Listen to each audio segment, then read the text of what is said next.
Some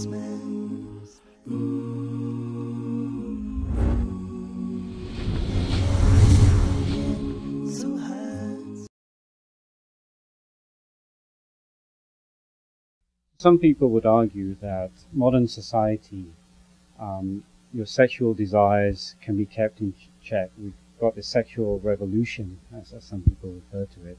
You've got everything out there, and this is designed to keep your sexual desires in check so that you don't go out and do crimes of a sexual nature.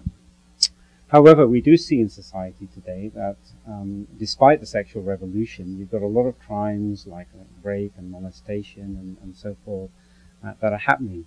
What do you think is the cause of this? I think why aren't the sexual desires kept in check when...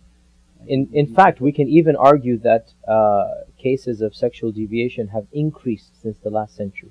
We can even argue that issues such as rape and bestiality and all of these evil fetishes and evil manifestations of sexuality are on the rise. And if anything, it shows us that by flaunting and by opening up the door to promiscuity, you will not solve the basic problems that man has. Rather, you will worsen them. You will make it much worse than it is. And if we look at, I think that it's even though a lot of people have overdone and overkilled this, the issue of the Catholic priest and the molestation charges.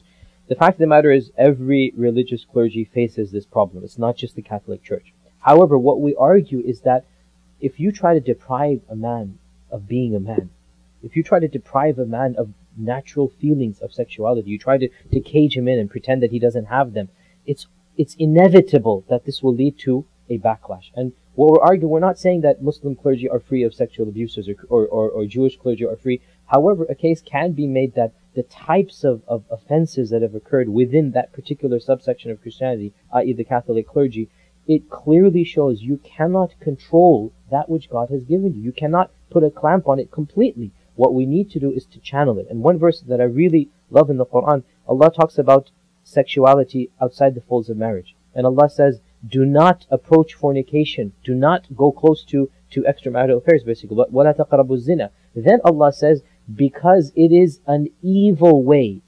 It is an evil way.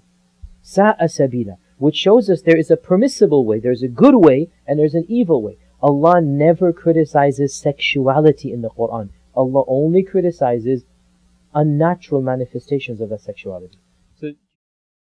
Are you satisfied with letting others misrepresent Islam? No, we must do something.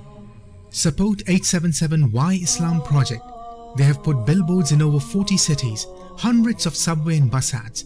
877 Why Islam airs radio advertisements in major cities and recently launched TV commercials on local Fox, CNN and CBS channels. Send your donations today.